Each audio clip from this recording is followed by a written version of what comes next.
बोलो विष्णु भगवान की जय। दोस्तों, पौष पूर्णिमा व्रत की कथा। पौष पूर्णिमा का व्रत सौभाग्य देने वाला है। अचल सौभाग्य की प्राप्ति के लिए इस व्रत का महत्व अत्यधिक है। इस व्रत का महत्व और इसकी कथा भगवान श्री कृष्ण ने सबसे पहले अपनी माता यशोदा को बताई थी। ऐसा कहा जाता है कि व्रत करने वाले यदि इस कथा का पाठ करते हैं तो सभी मनोकामनाएं उनकी पूर्ण हो जाती हैं और जीवन में आ रही सभी बाधाएं भी दूर हो जाती हैं। इस दिन सूर्य, चंद्रदेव, भगवान विष्णु और माता लक्ष्मी की पूजा करने का भी विधान है। पौष पूर्णिमा के दिन पूजा के समय सत्यनारायण भगवान की कथा श्रवण करने का विशेष महत्व है। दोस्तों, सत्यनारायण कथा आपको डिस्क्रिप्शन बॉक्स में उसका लिंक मिल जाएगा। इस कथा का श्रवण करने से अमोघ फल की प्राप्ति होती है तथा सभी कष्ट दूर होते हैं। पूर्णिमा के दिन गरीब और ज़रूरतमंद लोगों को तिल, गुड़, कंबल आदि वस्तुओं का दान करना चाहिए।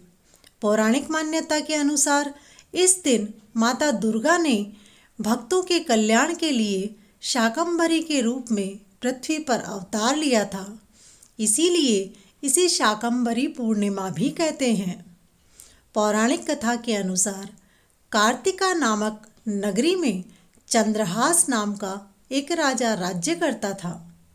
राजा के उसी नगर में धनेश्वर नामक एक ब्राह्मण रहा करता था। ब्राह्मण की पत्नी सुशील और सुंदर थी।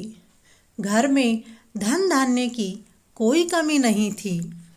एक बार गांव में एक योगी आया और उसने उस ब्राह्मण के घर को छोड़कर आसपास के सभी घरों से भिक्षा ली और गंगा के किनारे जाकर भोजन करने के लिए बैठ गया।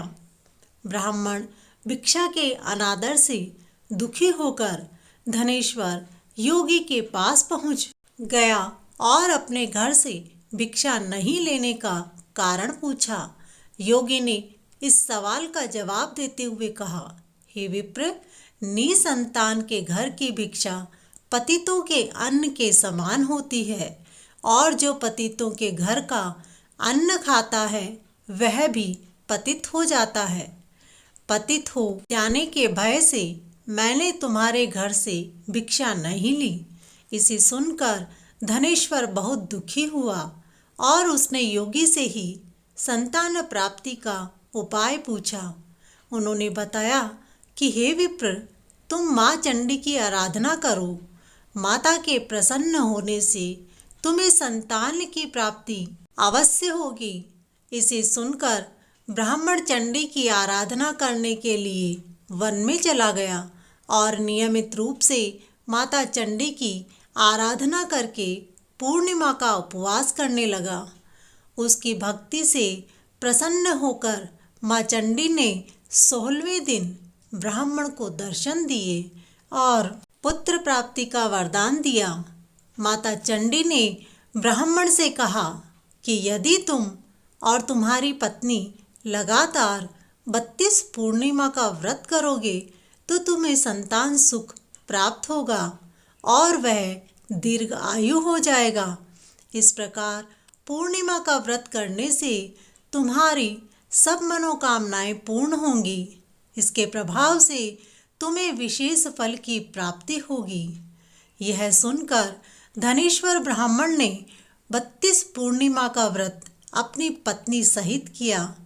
उसके बाद उनके घर में संतान हुई और सभी सुखों को उन्होंने प्राप्त किया। दूसरी पौराणिक कथा के अनुसार दुर्गम नामक दैत्य ने तीनों लोकों में अपने आतंक से हाहाकार मचा दिया था। उस दैत्य ने ब्रह्मा जी के चारों वेद चुरा लिए थे। इस वजह से करीब 100 वर्षों तक बारिश नहीं हुई, जिसके कारण धरती पर अकाल पड़ गया और लोग अन्न और जल के अभाव से अपने प्राण त्याग रहे थे। जीवन लोगों का समाप्त हुआ जा रहा था। तब माता दुर्गा ने सभी देवी देवताओं की विनती करने से और पृथ्वीवासियों के जीवन की रक्षा के लिए शाकंभरी के रूप में धरती पर अवतार लिया था। कहा जाता है कि माता की 100 आँखें थीं।